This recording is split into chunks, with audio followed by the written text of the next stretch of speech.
Our conversation term normality is left. So in today's lecture, we will discuss about the normality. What is the meaning of normality? Normality means number of gram equivalent, or you can say that number of equivalent of solute present in 1 liter of solution. 1 litre solution में solute के जितने equivalent present होते हैं, हम इसको ये भी कह सकते हैं number of equivalent of solute या number of gram equivalent of solute. It is the same thing. So number of equivalent of solute present in per liter of solution is known as normality. So normality is represented by the capital N, number of gram equivalent or number of equivalent of solute in per liter of solution. This is the normality. So what is the formula of normality? Normality is equal to number of equivalent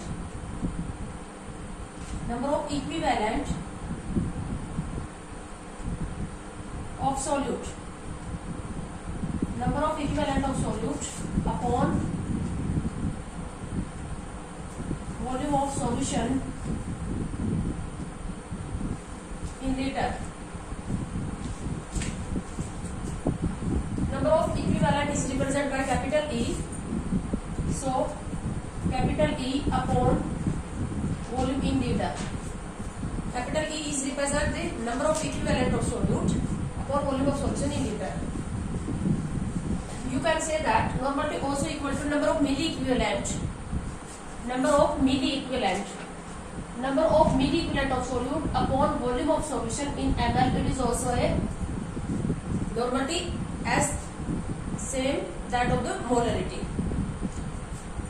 Equivalent is replaced by milli equivalent and volume in liter is replaced by volume in ml. So we can also say that the normality is equal to milli equivalent of solute upon volume of present in per ml of solution.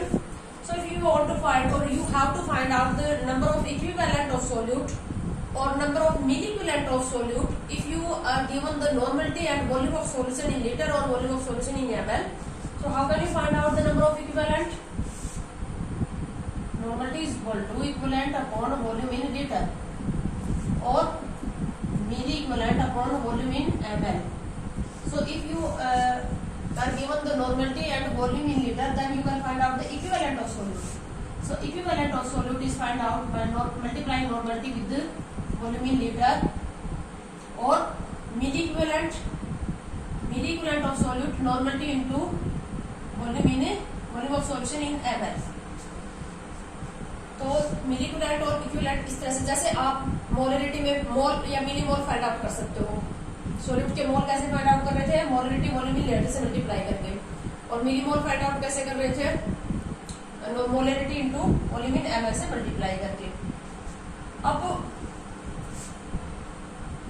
ये जो हमारे पास equivalent है, इसको हम कैसे निकालते हैं? Equivalent कैसे निकालें? ये इक्विवेलेंट तो आप कैसे निकालोगे? अगर आपको सॉल्यूशन के नॉर्मलिटी या वॉल्यूम लीटर या ml में दे रखा है, देन निकालोगे. लेकिन अगर जैसे आपको मास दे रखा है, किसी भी सोल्यूट का मास दे रखा है, वहां पर आपको सॉल्यूशन की नॉर्मलिटी निकालनी है. तो नॉर्मलिटी तो आपको निकालनी है और आपको सोल्यूट का मास दे रखा है, तो आपको यहाँ पर सोल्यूट के दिए हुए मास से क्या निकालने पड़ेंगे? इक्विवेलेंट. इक्विवेलेंट कैसे निकालते हैं? दिए हुए मास से. मोल कैसे निकालते हैं? मोल जो निकालते हैं हम given mass upon molar mass से. मोल निकालते हैं given mass upon molar mass से. गिवन मास को हम लिखते हैं W से और मोलर मास को हम लिखते हैं कैपिटल M से. इक्विवेलेंट कैसे निकालते हैं? नंबर ऑफ इक्विवेलेंट ये निकालेंगे हम गिवन मास अपॉन इक्विवेलेंट मास.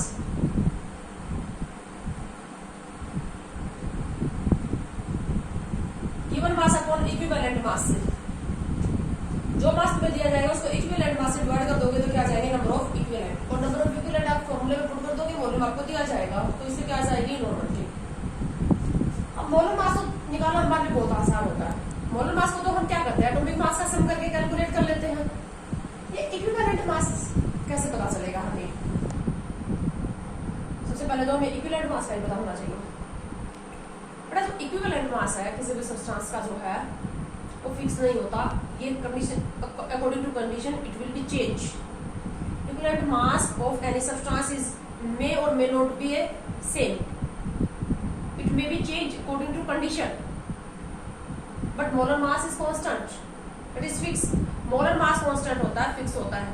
जैसे ग्लूकोज का मोलर मास 180 ही रहेगा, बट जो इक्विवेलेंट मास है वो कंडीशन के अकॉर्डिंग, रिएक्शन कंडीशन या हमें जैसे एक्सपेरिमेंटल कंडीशन दी है उसके अकॉर्डिंग चेंज हो सकता है. इसलिए हम इक्विवेलेंट मास को मैं आपको कभी भी लर्न करने की नहीं कहूंगी. कुछ मैं आपको ये बोलती हूँ कि फेमस कंपाउंड के मोलर मास याद कर लो, जैसे ग्लूकोज है, यूरिया है, इनके याद करो. बट इक्विवेलेंट मास जो होगा वो मैं आपको ये नहीं कहूंगी कि इक्विवेलेंट मास आप याद करो, क्योंकि इक्विवेलेंट मास जो है वो फिक्स नहीं है, ये चेंज हो सकता है.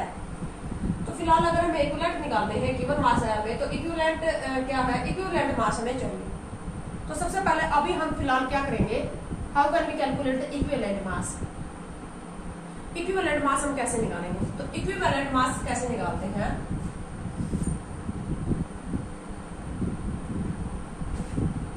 इक्विवेलेंट मास को हम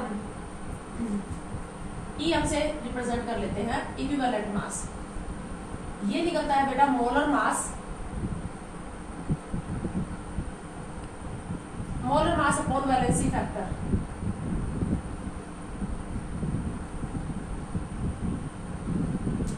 molar mass upon valency factor से निकलेगा equivalent mass. Equivalent mass is equal to molar mass upon valency factor. Molar mass को वैसे कैपिटल एम से भी लिख लेते हैं, एमएम से, molar mass equivalent mass. So you can say that valency factor is equal to the ratio of molar mass and equivalent mass is equal to valency factor. क्या हो जाएगा, हम लिख लेते हैं valency factor is the ratio of molar mass upon equivalent mass. Molar mass और equivalent मास का ratio ही क्या कहलाता है, वैलेंसी फैक्टर. तो अगर आपके पास वैलेंसी फैक्टर है, मोलर मास तो आप कैलकुलेट कर ही लोगे, एटॉमिक मास का सम कर लोगे, और अगर आपको वैलेंसी फैक्टर आता है तो वैलेंसी फैक्टर से डिवाइड करोगे मोलर मास को, तो तुम्हारे पास क्या आ जाएगा, इक्विवेलेंट मास. और इक्विवेलेंट मास को तुम पुट कर दोगे, गिवन मास को इक्विवेलेंट मास से डिवाइड कर दोगे, तो तुम्हारे पास क्या आ जाएंगे, नंबर ऑफ इक्विवेलेंट आ जाएंगे. तो अब हमें देखना है ये वैलेंसी फैक्टर कैसे निकालना है. बहुत ही इंपॉर्टेंट है वैलेंसी फैक्टर. ये इसका भी एक काफी ब्रॉड मीन है इस टॉपिक का, इस वैलेंसी फैक्टर का भी. तो अगर हमें नंबर ऑफ इक्विवेलेंट निकालने हैं दिए हुए मास से, तो हमें वैलेंसी फैक्टर आना ही चाहिए. एक सॉल्यूशन की नॉर्मलिटी और मोलरिटी के बीच में भी रिलेशनशिप हम अभी करेंगे थोड़ी देर बाद, क्या रिलेशनशिप आती है. चलो हम पहले ये रिलेशनशिप भी कर लेते हैं. तुम्हें पता चल गया ना कि इक्विवेलेंट मास हमें कहाँ पर जरूरत पड़ रही है इक्विवेलेंट मास की. गिवन मास को इक्विवेलेंट मास से डिवाइड करोगे तो ही इक्विवेलेंट आएंगे, और इक्विवेलेंट पुट करोगे तो ही तुम्हारे पास सॉल्यूशन की क्या आएगी, नॉर्मलिटी. ठीक है. और इक्विवेलेंट मास कैसे निकलेगा, मोलर मास को वैलेंसी फैक्टर से डिवाइड करोगे.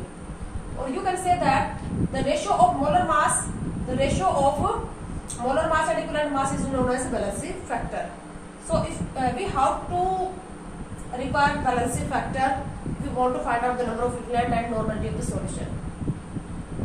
So our next work is that how can we calculate the valency factor. What is the how can we calculate the valency factor of different substances. First we will discuss the relationship between normality and molarity. Valency factor हम निकालना सीखेंगे, but इससे पहले हम normality और molarity के बीच में एक रिलेशनशिप ले लेते हैं. इससे पहले वाले लेक्चर्स के अंदर मैंने मोलरिटी बताई थी आपको. तो मोलरिटी क्या होती है, मोलरिटी होती है mole upon volume of solution in litre. Mole upon volume of solution in litre. Same solution है, सेम सॉल्यूशन की मोलरिटी और नॉर्मलिटी के बीच में रिलेशनशिप. अगर सॉल्यूशन सेम है, एक सॉल्यूशन हमने बना के रख रखा है, मैं कहूँ उसकी नॉर्मलिटी और मोलरिटी के बीच में रिलेशनशिप लगा के दो मुझे, तो सेम सॉल्यूशन है तो वॉल्यूम क्या रहेगा, सेम. तो डिवाइड कर देते हैं हम दोनों टर्म को. अगर इन दोनों टर्म को हम डिवाइड कर देंगे तो हमारे पास क्या आ जाएगा, वॉल्यूम से वॉल्यूम कैंसिल आउट हो जाएगा. तो normality upon molarity is equal to equivalent mass upon number of mole.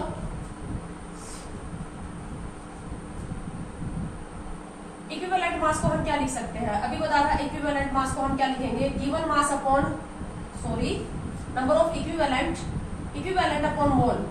Normality upon molarity is equal to equivalent upon mole. और इक्विवेलेंट कैसे निकालते हैं, given mass upon equivalent mass. इसी तरह से मोल कैसे निकालते हैं हम, given mass upon molar mass. मैंने क्या किया, इक्विवेलेंट निकालने के लिए फॉर्मूला लगा दिया given mass upon equivalent mass, mole निकालने के लिए फॉर्मूला लगा दिया given mass upon molar mass. तो मास तो सेम है क्योंकि सेम सॉल्यूशन है, तो वहां पर W क्या रहेगा, ये हमने एक सॉल्यूशन बना रखा है तो उसमें सोल्यूट का मास क्या है, सेम, तो W क्या रहेगा, सेम, तो ये कैंसिल आउट हो जाएगा। तो हमारे पास क्या आ जाएगा, इक्विवेलेंट नॉर्मलिटी अपॉन मोलरिटी या number of equivalent upon number of mole is equal to क्या आ जाएगा, ये normality upon molarity is equal to equivalent upon mole is equal to molar mass upon equivalent mass. क्या आ जाएगा, ये molar mass upon equivalent mass. और molar mass और इक्विवेलेंट मास को ही हम क्या बोलते हैं, valency factor. So relationship between normality and molarity of the same solution, normality upon molarity is equal to valency factor. So we can write that normality is equal to molarity into valency factor.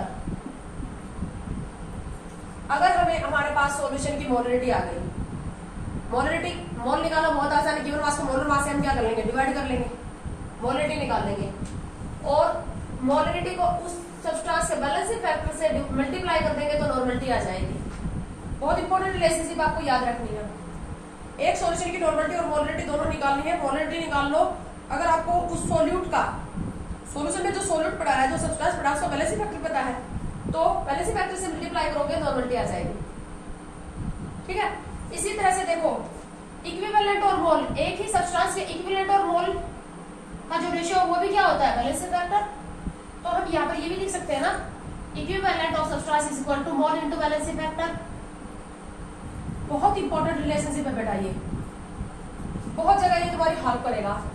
Same substance के equivalent और मोल, अगर तुम्हारे पास मोल है और तुम्हें balancing factor आता है तो तुम उसके इक्विवेलेंट निकाल सकते हो। ठीक है, तो अब तुम बैलेंसिंग फैक्टर की इंपॉर्टेंस पता चल गई होगी तुम्हें कि ये बैलेंसिंग फैक्टर कितनी काम की चीज है। मोल है, इक्विवेलेंट निकालने, बैलेंसिंग फैक्टर से मोल को मल्टीप्लाई करो, झट से तुम्हारे पास इक्विवेलेंट आ जाएंगे। ठीक है, इसी तरह से तुम्हारे पास सॉल्यूशन की मोलरिटी और अगर तुम्हें सोल्यूट का बैलेंसिंग फैक्टर आता है तो मोलरिटी को बैलेंसिंग फैक्टर से मल्टीप्लाई करोगे नॉर्मलिटी आ जाएगी। तो अगर हमें मोलरिटी कंसंट्रेशन टर्म करनी है तो हमें बैलेंसिंग फैक्टर तो निकालना सीखना ही पड़ेगा। तो अब हम ये देखेंगे कि हम बैलेंसिंग फैक्टर को कैसे कैलकुलेट करते हैं। बैलेंसिंग फैक्टर जो होता है वो कैसे निकालते हैं। सभी एसिड्स का बैलेंसिंग फैक्टर जो है वो निकालने का एक फॉर्मूला रहेगा, सभी बेसिस का बैलेंसिंग फैक्टर निकालने का एक फॉर्मूला रहेगा, जो जितने भी एलिमेंट्स हैं उनका बैलेंसिंग फैक्टर निकालने का सेम फॉर्मूला रहेगा, जितने भी सॉल्ट है उनका बैलेंसिंग फैक्टर निकालने का सेम फॉर्मूला रहेगा। ऐसा नहीं है कि दो एसिड है तुम्हारे पास, H2SO4 और HCl है, उसका बैलेंसिंग फैक्टर निकालने का अलग फॉर्मूला रहेगा same.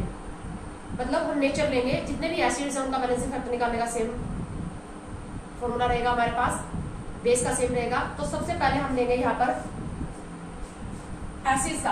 How can we calculate the balancing factor of the acids.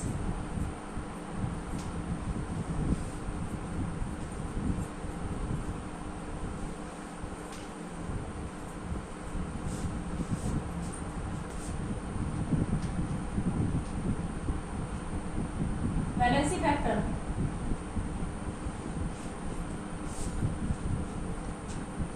पहले लेंगे हम एसिड्स का। Acids are those substances which release H positive or proton either in their molten form or in their aqueous solution।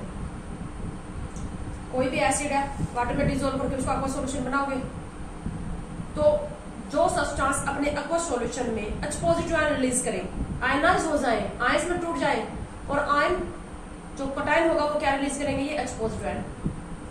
तो acids हम उन substance को बोलते हैं या तो वो अपने मोल्टन फॉर्म में, लिक्विड स्टेट में या अपने एक्वस सॉल्यूशन में H positive रिलीज करते हैं, उनको हम एसिड्स कहते हैं। 10th क्लास में आपने एसिड्स के बारे में पढ़ा होगा। अब एसिड्स का बैलेंसिंग फैक्टर क्या होगा। एसिड जो है हमारे पास, कोई भी एसिड का एक मॉलिक्यूल आयनाइज होके, कंप्लीटली आयनाइज होके जितने H positive रिलीज करता है, एसिड का एक मॉलिक्यूल आयनाइज होकर जितने H positive रिलीज करेगा वही उसका क्या होगा, बैलेंसिंग फैक्टर। तुम लोगों ने एसिड्स की बेसिसिटी भी सुनी होगी, बेसिसिटी ऑफ एसिड। ये बेसिसिटी होती है एसिड का एक मॉलिक्यूल जितने एक्सपोजिटर रिलीज करता है वही क्या कहलाती है, उसकी बेसिसिटी, और वही उसका क्या कहलाता है, valency factor. So you can say that the valency factor of acid is equal to the basicity of the acid. So for acids valency factor is equal to basicity and both equal to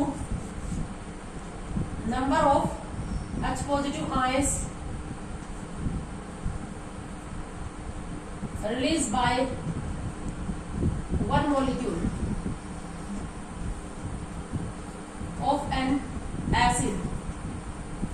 acid का एक molecule जितने H positive ion release करेगा वही होगी acid की basicity, और basicity के equal ही होगा valency factor. You can say that the valency factor of acid is equal to basicity and both equal to number of H positive released by one molecule of an acid। For example, हम लेंगे अब example यहाँ पर कुछ एक, यहाँ पर हम एसिड ले लेते हैं और यहाँ पर हम ले लेते हैं उनका वैलेंसी फैक्टर। वैलेंसी फैक्टर भी या बेसिसिटी भी कह सकते हो। एसिड है हमारे पास H2SO4। H2SO4 का देखो अब तुम, H2SO4 अगर हम कंप्लीटली आयनाइज करवा दें तो ये क्या करेगा, 2H positive ion plus SO4 2 negative ion release करेगा। वैलेंसी फैक्टर कोई कांस्टेंट चीज नहीं है, वैलेंसी फैक्टर चेंज हो सकता है। वैलेंसी फैक्टर चेंज हो जाएगा तो इक्विवेलेंट मास जो होता है वो मोलर मास और वैलेंसी फैक्टर होता है। अगर वैलेंसी फैक्टर चेंज हो सकता है तो इक्विवेलेंट मास भी क्या हो जाएगा, चेंज हो जाएगा, क्योंकि जो इक्विवेलेंट मास है वो क्या होता है, molar mass upon valency factor, और ये चेंज हो सकता है कंडीशन टू कंडीशन। ये जरूरी नहीं है H2SO4 के केस में कि H2SO4 का एक मॉलिक्यूल कंप्लीटली आयनाइज होकर हमेशा 2H पॉजिटिव आयन ही रिलीज करे, ऐसा भी हो सकता है। H2SO4 का एक मॉलिक्यूल एक बार में एक H पॉजिटिव आयन ही रिलीज करे और HSO4 ये इस तरह से आयनाइज हो। दो तरीके से आयनाइज हो सकता है ये, H positive ion HSO4 negative ion, 2H positive ion SO4 negative ion. देखो यहाँ पर एक मॉलिक्यूल ने 2H पॉजिटिव आयन रिलीज किया और यहाँ पर एक मॉलिक्यूल ने एक H पॉजिटिव आयन रिलीज किया। तो इस केस में इसका वैलेंसी फैक्टर है या बेसिसिटी है 1, और इस केस में इसका वैलेंसी फैक्टर और बेसिसिटी क्या है 2। कंडीशन डिसाइड करेगी कि आयनाइजेशन कौन सा होगा। तो वैलेंसी फैक्टर चेंज, और वैलेंसी फैक्टर चेंज तो मोलर मास तो कांस्टेंट है तो क्या हो जाएगा, इक्विवेलेंट मास भी क्या हो जाएगा, चेंज हो जाएगा। ठीक है, अगर तुम्हें कुछ भी मेंशन नहीं किया गया तो कुछ भी अगर वहां पर मेंशन रिएक्शन वगैरह कंप्लीटली मेंशन नहीं की गई है देन तो तुम H2SO4 का क्या करोगे, कंप्लीट आयनाइजेशन, ये पार्शियल आयनाइजेशन है वो कंप्लीट आयनाइजेशन, तो तुम वैलेंसी फैक्टर क्या लेके चलोगे 2। तो H2SO4 का वैलेंसी फैक्टर क्या हो गया, इसका वैलेंसी फैक्टर या इसकी बेसिसिटी क्या हो गई 2। अगर वैलेंसी फैक्टर 2 हो गया तो अब तुम्हारे पास इक्विवेलेंट मास निकाल सकते हो तुम H2SO4 का। मोलर मास होता है 98, वैलेंसी फैक्टर कितना है 2, तो इक्विवेलेंट मास कितना हो गया 49। बट अगर एक मॉलिक्यूल एक H पॉजिटिव आयन रिलीज करता है देन वैलेंसी फैक्टर क्या आ गया 1, और वैलेंसी फैक्टर 1 आ जाएगा तो उस टाइम इक्विवेलेंट मास क्या आ जाएगा 98/1 इज इक्वल टू 98। ये भी हो सकता है। मैंने बताया था कि इक्विवेलेंट मास जो है वो कांस्टेंट नहीं है, फिक्स नहीं होता, ये क्या होगा, ये कंडीशन के अकॉर्डिंग चेंज हो सकता है। वैलेंसी फैक्टर चेंज हो जाएगा ना, जहां पर एक मॉलिक्यूल एक H पॉजिटिव आयन रिलीज करेगा उसका वैलेंसी फैक्टर 1 आ जाएगा, वहां पर इसका इक्विवेलेंट मास मोलर मास के इक्वल ही आ जाएगा 98 आ जाएगा।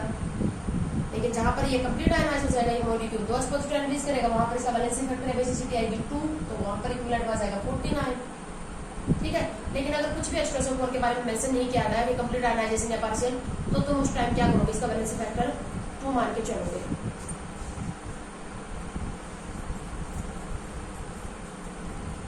तो हम डाइबेसिक एसिड कह सकते हैं H2SO4 को। H2SO4 क्या, डाइबेसिक एसिड, मतलब एक मॉलिक्यूल क्या करता है, दो OH नेगेटिव आयन को न्यूट्रलाइज करवा सकता है। एक H पॉजिटिव आयन एक OH नेगेटिव आयन के साथ एक H2O मॉलिक्यूल बनाता है, यानी कि अगर कोई एसिड का एक मॉलिक्यूल एक H पॉजिटिव आयन रिलीज करेगा तो वो एक OH नेगेटिव आयन के साथ एक वाटर मॉलिक्यूल बनाएगा। तो एसिड का एक मॉलिक्यूल कितने वाटर मॉलिक्यूल बनाता है वही उसकी क्या कहलाती है, या कितने OH नेगेटिव आयन के साथ रिएक्ट कर सकता है वही उसकी क्या होगी, बेसिसिटी। एक H पॉजिटिव आयन रिलीज करेगा तो एक वाटर मॉलिक्यूल बनेगा तो बेसिसिटी क्या होगी 1, मोनोबेसिक होंगे। अगर 2H पॉजिटिव आयन रिलीज करता है, 2H पॉजिटिव आयन क्या करेगा, 2 OH नेगेटिव आयन के साथ कंबाइन करके 2 वाटर मॉलिक्यूल बनाएगा। तो एक एसिड का, इस एसिड का एक मॉलिक्यूल 2 वाटर मॉलिक्यूल बना सकता है, 2 OH नेगेटिव आयन को न्यूट्रलाइज करवा सकता है, उसको उसकी बेसिसिटी क्या हो जाएगी 2, डाई बेसिक। तो H2SO4 को हम क्या कह सकते हैं, डाई बेसिक एसिड। इसलिए एक छोटा सा क्वेश्चन देती हूँ मैं लोगों को। क्वेश्चन है 0.2 molar H2SO4 solution, 0.2 molar H2SO4 solution has normal T। तुम्हारे पास 0.2 मोलर H2SO4 solution दिया हुआ है, इसकी नॉर्मल T तुम्हें निकालनी है। H2SO4 की बेसिसिटी तुम्हें पता है, नॉर्मलिटी और मोलरिटी के बीच में क्या रिलेशनशिप बताई थी मैंने तुम्हें, normality is equal to molarity into valency factor. Normality, molarity कितनी है 0.2, वैलेंसी फैक्टर H2SO4 का कितना है 2, तो 0.4 हो जाएगा।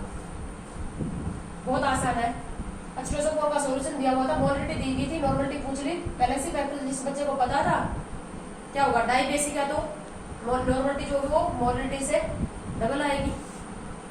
ठीक है, अब कुछ और एसिड्स ले लेते हैं। जैसे हमारे पास HCl है, इसका वैलेंसी फैक्टर 1। आपको ये बातें याद भी रखनी है। एक मॉलिक्यूल क्या करेगा, एक H पॉजिटिव रिलीज करेगा, HNO3 मोनोबेसिक, ये दोनों ही क्या है, मोनोबेसिक एसिड है। अब मोनोबेसिक एसिड है तो इनका वैलेंसी फैक्टर क्या होगा 1, वैलेंसी फैक्टर या बेसिसिटी क्या होगी 1, मोनोबेसिक है। तो इनका जो इक्विवेलेंट मास आएगा वो आएगा मोलर मास, ये तो हमेशा ही रहेगा, molar mass upon valency factor, ये फॉर्मूला है। Equivalent mass is equal to molar mass upon 1। जितने भी मोनोबेसिक एसिड है सबका वैलेंसी फैक्टर 1 है, तो जिनका वैलेंसी फैक्टर 1 है उनका इक्विवेलेंट मास उनके मोलर मास के इक्वल ही आएगा। HNO3 का मोलर मास होगा 68, तो इक्विवेलेंट मास भी क्या होगा 68। HCl का मोलर मास 36.5, तो इक्विवेलेंट मास भी कितना आ जाएगा 36.5। यानी कि all monobasic acid have equivalent mass is equal to molar mass because their valency factor is 1. So you also can say that the normality and molarity also remain same because valency factor is same. Molarity into valency factor. All monobasic acid have valency factor is equal to 1. So their normality is equal to their molarity. अगर मैं तुम्हें ये कहूँ कि 0.2 molar HCl solution है मेरे पास, normality बताओ, तो नॉर्मलिटी भी कितनी हो जाएगी 0.2 ही, क्योंकि वैलेंसी फैक्टर क्या है 1।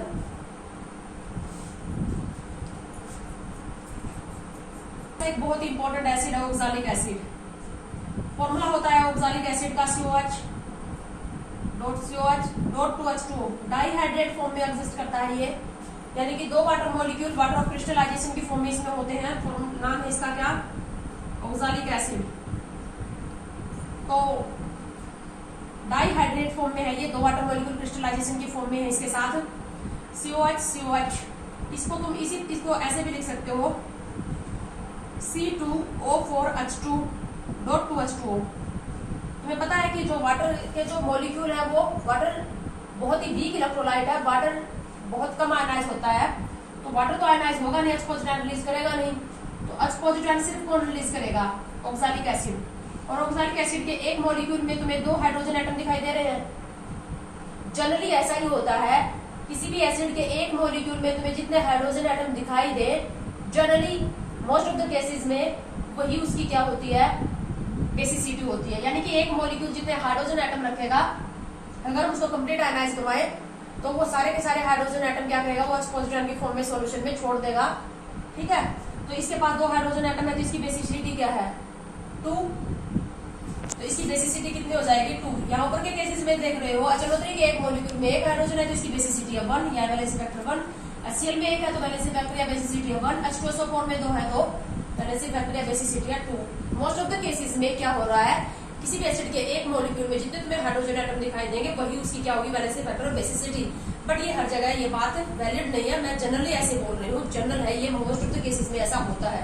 तो बेटा ऑक्सैलिक एसिड भी आपको पता होना चाहिए, हमेशा याद रखेंगे क्या होगी, बेसिसिटी कितनी है इसकी 2, और इसका ऑक्सैलिक एसिड का जो मोलर मास होता है, इक्विवेलेंट मास अगर हम निकालें तो molar mass upon valency factor, और मोलर मास होता है इसका, जब इसका तुम मोलर मास कैलकुलेट करोगे, कार्बन ऑक्सीजन हाइड्रोजन का एटॉमिक मास, तो 2 वाटर मॉलिक्यूल का भी मास साथ में लोगे, एक वाटर मॉलिक्यूल का 18 होता है तो 2 का कितना हो जाएगा 36, तो इसका आएगा 126, मोलर मास टोटल कितना आएगा 126, अपॉन वैलेंसी फैक्टर कितना है 2, तो कितना आ जाएगा इसका इक्विवेलेंट मास 63।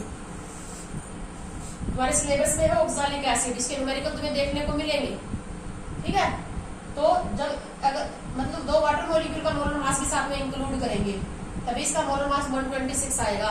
कुछ बच्चे क्या करते हैं सिर्फ इतने का C2O4 H2 का निकाल लेते हैं, जो कि 126 नहीं आएगा, और वैलेंसी फैक्टर क्या है 2, तो इक्विवेलेंट मास आ जाएगा 63। तो तुम इसकी नॉर्मलिटी और मोलरिटी का रिलेशनशिप बता सकते हो। अगर नॉर्मलिटी ऑक्सैलिक एसिड सॉल्यूशन की नॉर्मलिटी दे रखी हो तुम्हें 0.1, मैं इसको 0.1 नॉर्मल भी बोल दूंगी, 0.1 normal oxalic acid as molarity, बताओ मोलरिटी कितनी हो जाएगी। सो नॉर्मलिटी 0.1 है तो मोलरिटी क्या हो जाएगी, normality is equal to molarity into valency factor, normality है 0.1, मोलरिटी हमें फाइंड आउट करनी है, और वैलेंसी फैक्टर अभी बताया था मैंने कितना है 2, तो मोलरिटी आ जाएगी 0.1 अपॉन 2, 0.05, मोलरिटी हाफ आएगी ना, बेसिसिटी 2 है। तो इस तरह से हम एसिड का वैलेंसी फैक्टर क्या होगा, उसकी बेसिसिटी के बराबर होगा, ठीक है। उसके बाद हम लेंगे बेसिस का, जो बेस होते हैं उनका वैलेंसी फैक्टर क्या होता है। मेरा नॉर्मलिटी का जो रिमेनिंग पार्ट है वो हम नेक्स्ट वीडियो में लेंगे, वीडियो थोड़ी लंबी हो रही है, तो जो रिमेनिंग सब्सटेंस है उनका वैलेंसी फैक्टर और उनकी नॉर्मलिटी और मोलरिटी के बीच में हम रिलेशनशिप नेक्स्ट वीडियो में लेंगे।